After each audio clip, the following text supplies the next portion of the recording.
Hello friends, welcome to home food recipes. આજે આપણે સાંજના નાસ્તામાં કે ડિનરમાં દાળ ચોખા પલાળીને અને દાળ ચોખા પલાળવાની ઝંઝટ વગર બે રીતે ઢોકળા બનાવીશું. જેમાં એક આપણે ખાટા ઢોકળા અને બીજા આપણે લાઈવ ઢોકળા બનાવીશું. સાથે જ ઢોકળા જેના વગર અધૂરા ગણાય તેવી ઢોકળા સાથે સર્વ થતી લસણની ચટણી અને સિંગદાણાની ચટણી કઈ રીતે બનાવવી એ પણ શીખીશું. આજે લાઈવ ઢોકળા છે, તમે જોઈ શકો છો, એકદમ સોફ્ટ અને સ્પોન્જી બન્યા છે. તમે આ ઢોકળાને ચા સાથે પણ ખાઈ શકો છો. ચા ના હોય તો તમે ચટણી સાથે પણ એને ખાઈ શકો છો. અને જે આ ખાટા ઢોકળા બન્યા છે એ પણ તમે જોઈ શકો છો, એકદમ પોચા બન્યા છે. આ બંને ઢોકળાને તમે ઠંડા થયા પછી પણ ખાશો તો પણ બિલકુલ એ ગળે વળગશે નહીં. તો ચલો પહેલાં આપણે આ ખાટા ઢોકળા કઈ રીતે બનાવવા એ જોઈ લઈએ. તો સૌથી પહેલાં એક મોટા વાસણમાં આપણે 2 કપ જેટલા ચોખા લઈ લઈશું. અહીંયા મેં જે કણકી ચોખા એટલે કે બ્રોકન રાઈસ આવે છે એ લીધા છે. તમે ચાહો તો કોલમ, મસૂરી, પરિમલ કે બીજા કોઈ પણ ચોખા લઈ શકો છો, બસ બાસમતી ચોખા નથી લેવાના. 2 કપ ચોખાની સામે 1.5 કપ આપણે એમાં ચણાની દાળ ઉમેરીશું. 200 ml વાળા જે મેઝરિંગ કપ આવે એનો મેં યુઝ કર્યો છે. હવે આપણે એની અંદર પાણી ઉમેરીને સરસ મસળીને દાળ ચોખાને 4 થી 5 વખત ધોઈ લઈશું. અહીંયા જે મેં દાળ લીધી છે પાવડરવાળી છે એટલે સરસ મારે એને ધોવી પડશે. તો હજી પણ પાણી બદલીને દાળને હું 4 થી 5 વખત ધોઈ લઈશ. તો સરસ દાળ ચોખાને 4-5 વખત મેં ધોઈ લીધા છે. હવે એની અંદર આપણે 1 ચમચી જેટલા મેથીના દાણા ઉમેરીશું. આનાથી જે ઢોકળામાં આથો આવશે એ એકદમ જલ્દી આવી જશે. હવે એની અંદર સાફ પીવાનું પાણી ઉમેરીશું અને 4 થી 5 કલાક માટે આપણે બંને દાળ ચોખાને પલાળવા દેવાના છે. વધારે જલ્દી હોય તો ગરમ પાણી ઉમેરીને 2-3 કલાક માટે પણ રાખી શકાય છે. 5 કલાક પછી તમે જોઈ શકો છો આપણા દાળ ચોખા એકદમ સરસ પલળીને ફૂલી ગયા છે. જો દાળનો એક દાણો લઈને તમે તોડીને જુઓ તો આરામથી આ રીતે 2 ભાગમાં તૂટી જાય છે. તો હવે બધું જ પાણી આપણે એનું નિતારી લઈશું અને એક મોટા મિક્સર જારમાં ઉમેરીને આપણે એને પીસી લેવાનું છે. તો અહીંયા એક જ વખતમાં બધા દાળ ચોખા નહીં સમાય એટલે આપણે 2 વખત કરીને એને પીસીશું. પીસતી વખતે આપણે એની અંદર દહીં ઉમેરવાનું છે. તો અહીંયા અડધો કપ જેટલું મેં ટોટલ ખાટું દહીં લીધું છે. એ આપણે 1/4 કપ જેટલું એટલે કે અડધું જ ઉમેરીશું. અડધું આપણે બીજી વાર પીસીશું ત્યારે ઉમેરીશું. ધ્યાન રાખવાનું છે દહીં એકદમ ખાટું હોય એવું જ લેવાનું છે. અને જો દહીં તમારી પાસે ઓછું ખાટું હોય તો શું કરવું એ પણ હું તમને આગળ જણાવીશ. અડધી ચમચી એમાં મેં મીઠું ઉમેર્યું છે. મેથી અને મીઠું બંનેથી આપણું જે આથો છે જલ્દી આવી જશે. અને અડધો કપ પાણી ઉમેરીને આપણે એને સરસ સ્મૂથ પીસી લેવાનું છે. તો એકદમ વધારે આને સ્મૂથ પણ નથી પીસવાનું અને એકદમ વધારે પડતું ગગરું પણ નથી પીસવાનું. કારણ કે જો તમે ગગરું પીસશો તો ઢોકળા ખાતી વખતે ગળામાં ડૂચા વળશે. તો આ રીતનું જે રીતે બારીક રવો આવે એ જ રીતનું આપણે પીસવાનું છે. હવે આ ખીરુંને આપણે એક અલગ બાઉલમાં કાઢી લઈશું. સેમ આ જ રીતે આપણે જે બાકીના દાળ ચોખા છે એને પણ પીસી લેવાના છે. અને આટલી ક્વોન્ટિટીમાં આ જે ઢોકળા છે 3 વ્યક્તિ આરામથી ખાઈ શકે એટલી ક્વોન્ટિટીમાં બનશે. તો બીજા બેચને પીસતી વખતે બસ આપણે એમાં દહીં અને પાણી જ ઉમેરીશું. હવે આપણે મીઠું ઉમેરવાની જરૂર નથી. તો બાકી વધેલું બધું જ દહીં ઉમેરીને આપણે દહીંવાળા કપમાં જ 2 ચમચી પાણી ઉમેરીને એને પણ સ્મૂથ પીસી લઈએ. તો પીસાઈ જાય એટલે એને પણ આપણે સેમ બાઉલમાં કાઢી લઈશું. હવે આપણે એક વિસ્કરની મદદથી એને સતત હલાવતા રહીને 2 મિનિટ માટે ફેંટી લેવાનું છે. આ રીતે 2 મિનિટ તમે એને ફેંટી લેશો તો ખીરુંની અંદર હવા ભરાઈ જશે અને ઢોકળા આપણા એકદમ સરસ ફૂલશે. તો 2 મિનિટ કન્ટિન્યુઅસ ફેંટી લીધા પછી હવે આપણે એની ઉપર એક સ્ટીલની પ્લેટ ઢાંકી દઈશું અને પતલો દુપટ્ટો આપણે બધી જ સાઈડથી કવર કરી લઈશું જેથી એમાં બિલકુલ પણ હવા ના જાય અને ખીરુંને જલ્દી આથો આવી જાય. જો તમારું દહીં ઓછું ખાટું હોય તો દુપટ્ટાની જગ્યાએ જે શિયાળામાં આપણે ઢાબળો ઓઢીએ છીએ એ પણ ઉઢાડી શકો છો. તો અહીંયા ટોટલ મેં એને 12 થી 13 કલાક માટે રાખ્યું હતું. 13 કલાક પછી આપણે ખીરુંને ચેક કરી લઈએ છીએ. તો તમે જોઈ શકો છો એકદમ સરસ આથો આવી ગયો છે, સરસ એમાં જાળી પડી ગઈ છે. તો જો તમે શિયાળામાં એને આથો લાવતા હોય તો તમારે ઢાબળો ઉઢાડવાનો છે. 6 થી 7 જ કલાકમાં તમારા ખીરુંમાં આથો આવી જશે. તો ખીરું તમે થોડું ચાખીને જુઓ તો તમને ખાટું પણ લાગવું જોઈએ, તો આપણા ઢોકળા પણ ખાટા બનશે. તો સરસ મિક્સ કરી લીધા પછી હવે આપણે એની અંદર 2 ટેબલસ્પૂન જેટલી આદુ, લસણ અને લીલા મરચાંની પેસ્ટ ઉમેરીશું. સાથે જ એમાં અડધી ચમચી હિંગ ઉમેરીશું. અડધી ચમચી એમાં આપણે હળદર ઉમેરીશું. 2 ચમચી જેટલા આપણે એમાં સફેદ તલ ઉમેરવાના છે. 2 થી 3 ટેબલસ્પૂન જેટલા ઝીણા સમારેલા લીલા ધાણા ઉમેરીશું. 1 ટેબલસ્પૂન જેટલું તેલ ઉમેરવાનું છે. 1 ટેબલસ્પૂન આપણે એમાં ખાંડ ઉમેરીશું. હવે સ્વાદ મુજબ એમાં આપણે મીઠું ઉમેરીશું અને બરાબર બધું જ આપણે મિક્સ કરી લેવાનું છે. મીઠું આપણે દાળ ચોખા પીસતી વખતે અડધી ચમચી ઉમેર્યું હતું, પણ એટલું મીઠું નહીં ચાલે, એટલે થોડું સ્વાદ મુજબ એમાં મેં મીઠું પણ એડ કર્યું છે. ખીરુંની જે કન્સિસ્ટન્સી છે એ પણ તમે જોઈ જ શકો છો, એકદમ વધારે પડતી ગાઢી છે. તો આપણે આમાં અડધો કપ જેટલું પાણી પણ ઉમેરી દઈએ. ખીરુંની જે કન્સિસ્ટન્સી છે રની હોવી જોઈએ. વધારે પડતું જો ખીરું ગાઢું હશે તો પણ તમારા ઢોકળા પોચા નહીં બને, કડક બનશે. તો કન્સિસ્ટન્સી આ રીતની રાખવાની છે. હવે આપણે એની અંદર 1 પેકેટ જેટલું ઈનો ફ્રૂટ સોલ્ટ ઉમેરી દઈશું. જે રેગ્યુલર નોન ફ્લેવર્ડ ઈનો આવે છે બ્લુ કલરનું પેકેટ, એ આપણે આખું પેકેટ ઉમેરી દેવાનું છે. ઈનોની ઉપર આપણે 1 ચમચી પાણી ઉમેરી દઈએ, જેથી ઈનો સરસ એક્ટિવેટ થઈ જાય અને સરસ એને આપણે એક ડાયરેક્શનમાં મિક્સ કરી લેવાનું છે. જો તમારે સોડા ઉમેરવો હોય તો ઈનોની જગ્યાએ અડધી ચમચી તમારે આટલા ખીરુંમાં સોડા ઉમેરવાનો છે. હવે ફટાફટ આપણે ઢોકળાની જે પ્લેટ હોય એને તેલથી ગ્રીસ કરી લઈએ, કારણ કે ઈનો ઉમેર્યા પછી બિલકુલ પણ ખીરુંને આપણે રેસ્ટ નથી આપવાનું. સ્ટીમરમાં પાણી પણ મેં ગેસ ઉપર ઉકાળવા માટે મૂકી દીધું છે. પાણી જ્યારે ઉકળવાનું શરૂ થઈ જાય પછી જ તમારે ખીરુંમાં ઈનો એડ કરવાનો છે. તો 2 પ્લેટ અહીંયા ઢોકળાની મેં ગ્રીસ કરી લીધી છે. હવે એની અંદર આપણે થોડું ખીરું એડ કરીશું. ઢોકળા તમારે જાડા પતલા જે રીતના જોઈતા હોય એ હિસાબથી તમારે ખીરું એડ કરવાનું છે. અને આ પ્લેટને હવે આપણે સરસ હલાવી લઈએ, જેથી ખીરું આપણું એકદમ ઇવન થઈ જાય. અને હવે થોડું તીખું લાલ મરચું કે કાશ્મીરી લાલ મરચું ભભરાવી દઈશું. સ્ટીમરમાં પાણીની સાથે મેં અડધો નંગ લીંબુનો ટુકડો પણ ઉમેર્યો છે, જેથી વાસણમાં સફેદ ખારી ના જામી જાય. તો બંને ઢોકળાની પ્લેટ આપણે સ્ટીમરમાં મૂકી દઈશું અને 12 થી 13 મિનિટ માટે આપણે એને સ્ટીમ કરીશું. જ્યાં સુધીમાં આપણા ઢોકળા સ્ટીમ થાય છે આપણે લસણની ચટણી પણ બનાવી લઈએ. તો એક નાના મિક્સર જારમાં આપણે 15 કળી લસણની ઉમેરીશું. 2 ટેબલસ્પૂન જેટલી ખારી સિંગ ઉમેરવાની છે. 2 ટેબલસ્પૂન જેટલું આપણે કાશ્મીરી લાલ મરચું પાવડર ઉમેરીશું. 1 ચમચી આપણે તીખું લાલ મરચું ઉમેરીશું. 1 ચમચી જેટલી ખાંડ ઉમેરવાની છે. સ્વાદ મુજબ મીઠું ઉમેરી દઈશું. 1/4 ટીસ્પૂન હિંગ ઉમેરીશું અને એક મીડિયમ સાઇઝનું અહીંયા મેં ટામેટું લીધું છે, એ આપણે ઝીણું સમારીને એમાં એડ કરી દઈએ. આ રીતે આ લસણની ચટણીમાં ટામેટાં ઉમેરશો તો તમારી ચટણીની ક્વોન્ટિટી પણ વધી જશે અને ચટણી તમારી ટેસ્ટી પણ લાગશે. તો આટલી ક્વોન્ટિટીમાં એક મીડિયમ સાઇઝનું આપણે ટામેટું ઉમેરીને પાણી વગર જ એને પીસી લેવાનું છે. તો અહીંયા તમે જોઈ શકો છો આપણી ચટણી સરસ પીસાઈ ગઈ છે. પણ અત્યારે આમાં લસણ, ટામેટાં અને મરચું જે લાલ મરચું ઉમેર્યું છે એનો કાચો સ્વાદ આવશે, એટલે આપણે ગેસ ઉપર એને કૂક કરવી પડશે.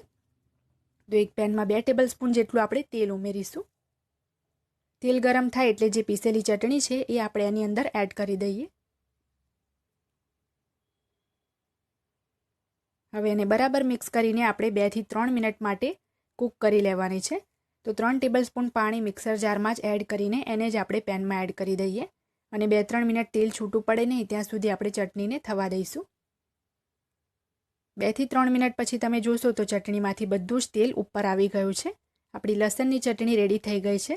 ઢોકળા ખાતી વખતે જો ચટણી તમને ગાઢી લાગે તો પાણી ઉમેરીને તમે કન્સિસ્ટન્સી એડજસ્ટ કરી શકો છો. 12 થી 13 મિનિટ પછી આપણે ઢોકળાને પણ ચેક કરી લઈએ. તમે જોઈ જ શકો છો કેટલા સરસ આપણા ઢોકળા ફૂલ્યા છે.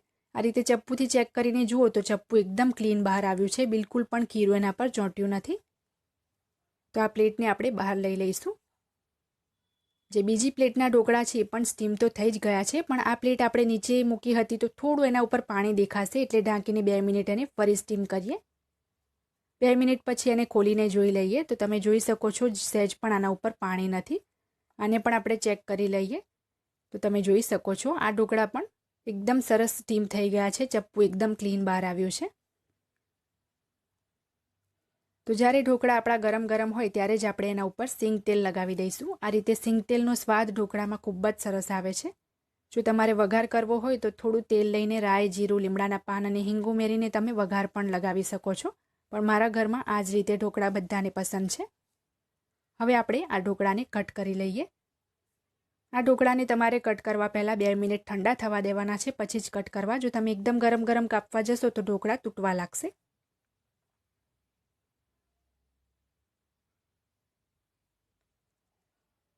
તો તમે જોઈ જ શકો છો કેટલી સરળતાથી આપણા ઢોકળા બહાર આવી ગયા છે. બિલકુલ પણ પ્લેટમાં ચોંટ્યા નથી.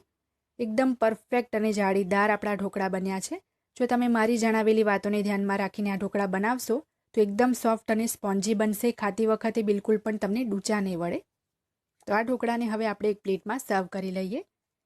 અહીંયા આને હું લસણની ચટણી અને ગ્રીન ચટણી સાથે સર્વ કરવાની છું, પણ તમે ચા સાથે ખાશો તો પણ એકદમ ટેસ્ટી લાગશે.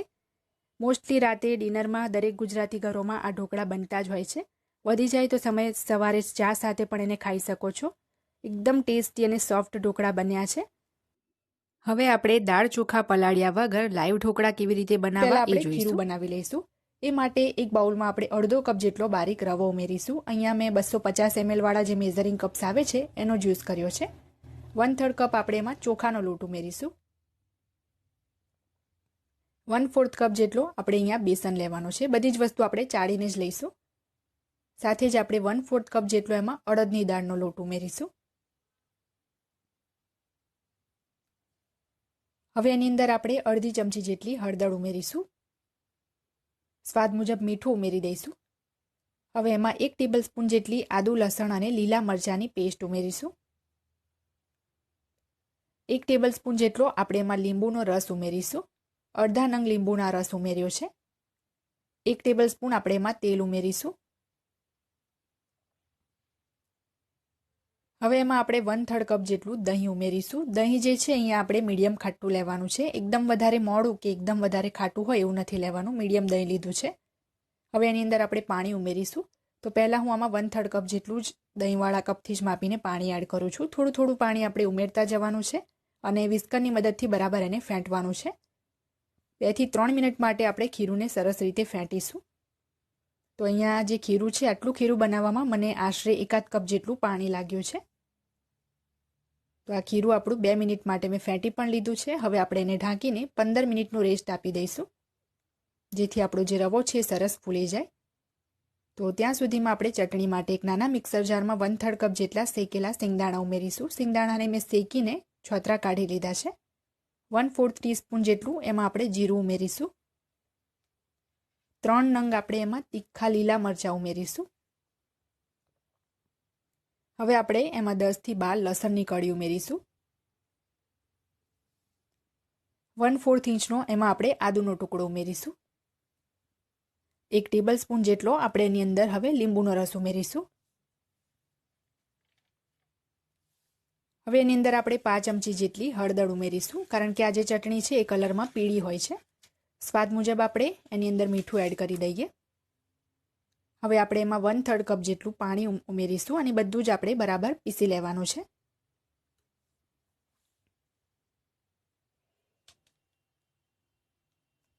તો અહીંયા તમે જોઈ શકો છો કે આપણી સિંગદાણાની પીળી ચટણી બનીને તૈયાર છે, જેને સ્પેશિયલી લાઈવ ઢોકળા સાથે સર્વ કરવામાં આવે છે. જો આનાથી પણ પતલી જોઈતી હોય તો પાણી તમે 15 મિનિટનો રેસ્ટ આપ્યા પછી આપણે ખીરું ચેક કરી લઈએ. તો આપણો રવો જે છે એકદમ સરસ ફૂલી ગયો છે. તો હવે એની અંદર આપણે 1 પેકેટ જેટલો ઈનો ફ્રૂટ સોલ્ટ ઉમેરીશું. અહીંયા જે રેગ્યુલર નોન ફ્લેવર્ડ ઈનો આવે છે બ્લુ કલરનું પેકેટ, એ આપણે આખું એમાં એડ કરી દેવાનું છે. હવે 2 થી 3 ચમચી જેટલું પાણી લીધું છે એ આપણે એના પર એડ કરી દઈએ, જેથી જે ઈનો છે એ સરસ એક્ટિવેટ થઈ જાય. બરાબર એને આપણે મિક્સ કરી લેવાનું છે. ખીરુંની જે કન્સિસ્ટન્સી છે મીડિયમ જ રાખવાની છે. વધારે પડતી પતલી પણ નહીં અને વધારે પડતી ગાઢી પણ નહીં. એ રીતનું અહીંયા મીડિયમ કન્સિસ્ટન્સીનું મેં આ રીતનું ખીરું રાખ્યું છે. હવે આપણે સ્ટીમરની પ્લેટને તેલ લગાવીને ગ્રીસ કરી લઈશું. સ્ટીમરમાં મેં પાણી પણ ગેસ ઉપર પહેલાં જ ગરમ કરવા મૂકી દીધું છે, કારણ કે ઈનું એડ કર્યા પછી તરત જ ખીરુંને આપણે પ્લેટમાં જેટલું જલ્દી બને એટલું લઈ લેવાનું છે. વધારે રાખવાનું નથી, નહીં તો ઢોકળા બરાબર ફૂલશે નહીં. તો હવે અડધું ખીરું આપણે આ પ્લેટમાં એડ કરીશું અને અડધું ખીરું બીજી પ્લેટમાં હું એડ કરી દઈશ. બરાબર આપણે એને ફેલાવી લઈશું અને હવે એની ઉપર આપણે કાશ્મીરી લાલ મરચું પાવડર સ્પ્રિંકલ કરીશું. જો તમારે આની જગ્યાએ તીખું લાલ મરચું સ્પ્રેડ કરવું હોય તો તીખું મરચું પણ સ્પ્રેડ કરી શકાય છે. તો સેમ એ જ રીતે મેં બીજી પ્લેટ પણ રેડી કરી લીધી છે. એની ઉપર પણ આપણે કાશ્મીરી લાલ મરચું સ્પ્રિંકલ કરવાનું છે. તો હવે આ બંને પ્લેટને આપણે સ્ટીમરમાં મૂકી દઈએ. સ્ટીમરમાં અમે અડધો પીસ લીંબુનો ટુકડો પણ એડ કરી દીધો છે, જેથી આપણું વાસણ જે છે સફેદ ના થઈ જાય. તો બંને પ્લેટ આપણે એની અંદર મૂકીને 10 મિનિટ મીડિયમ ફ્લેમ પર આ ઢોકળાને સ્ટીમ થવા દઈશું.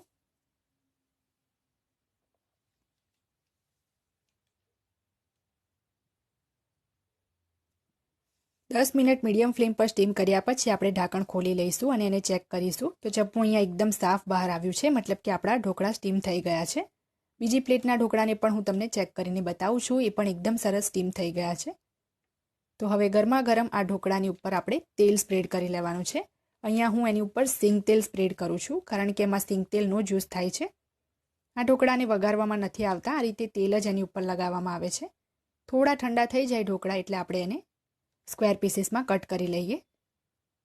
એકવાર તમે આ રેસીપી ચોક્કસથી ટ્રાય કરજો. ખૂબ જ ટેસ્ટી ઢોકળા બને છે. દાળ ચોખા પલાળવાની પણ બિલકુલ ઝંઝટ નથી.